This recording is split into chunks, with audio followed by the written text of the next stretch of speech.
నెల్లూరు జిల్లా సర్వేపల్లి నియోజకవర్గంలో టీడీపీ చేస్తున్న అక్రమ రాజకాలను ప్రశ్నిస్తే దాడులకు తెగబడుతూ హత్యాయత్నాలకు పాల్పడుతున్నారని మాజీ మంత్రి కాకాని గోవర్ధన్ రెడ్డి మండిపడ్డారు.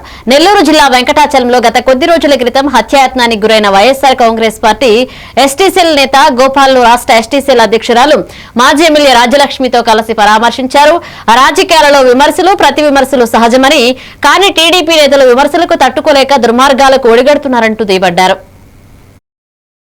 ఎంపీ గారు అయినటువంటి గురుమూర్తి గారి ద్వారా నేషనల్ ఎస్టీ కమిషన్ కూడా ఒక రిప్రజెంటేషన్ అయితే ఇవ్వడం జరిగింది. ఈరోజు కూటమి ప్రభుత్వం ఏదైతే అధికారంలో ఉండి ఏ వర్గం వాళ్ళు కూడా ఈరోజు సంతోషంగా లేరండి. ఈరోజు మహిళల మీద అఘాయిత్యాలు జరుగుతూ ఉన్నాయి, పిల్లల మీద అత్యాచారాలు జరుగుతూ ఉన్నాయి, హత్యలు జరుగుతూ ఉన్నాయి.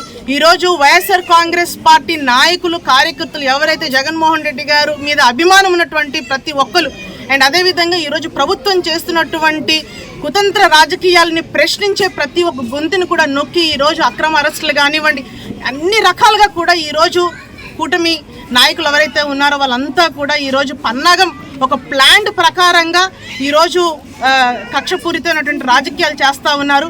దీనికి తగిన మూల్యం ఖచ్చితంగా మీరందరూ కూడా చెల్లించుకోవాల్సి ఉంటుందని కూడా ఈ సందర్భంగా వాళ్ళని హెచ్చరిస్తూ ఉన్నాము. దయచేసి ఇలాంటి సాంప్రదాయాల్ని కొనసాగించకండి.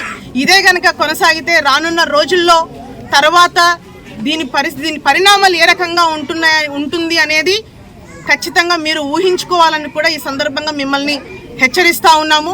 ఎట్టి పరిస్థితుల్లో గోపాల్ కుటుంబానికి మేమంతా కూడా అండగా ఉంటాము. అండ్ అదేవిధంగా సార్ కూడా చెప్పడం జరిగింది, పూర్తి స్థాయిలో గోపాల్ కోలుకునేంత వరకు కూడా నేను దగ్గరుండి చూసుకుంటానని చెప్పారు. సార్ చాలా చాలా థ్యాంక్స్ మీకు, ఎందుకంటే మీలాంటి నాయకుడు అనేవాళ్ళు ఖచ్చితంగా కావాలి సార్. ఎందుకంటే ఈరోజు దళిత గిరిజనులు అనగానే చాలా చిన్న చూపుతో చూస్తున్నటువంటి ఈ రోజుల్లో ఈరోజు మీరు మీ కాన్స్టిట్యున్సీలో ఉన్నటువంటి మాలాంటి అంటే మా వర్గానికి సంబంధించిన నాయకులందరినీ కూడా మీ సొంత బిడ్డల్లాగా మీరు చూసుకొని మీరు ఆదరిస్తూ ఉన్నందుకు వాళ్ళందరి తరపున కూడా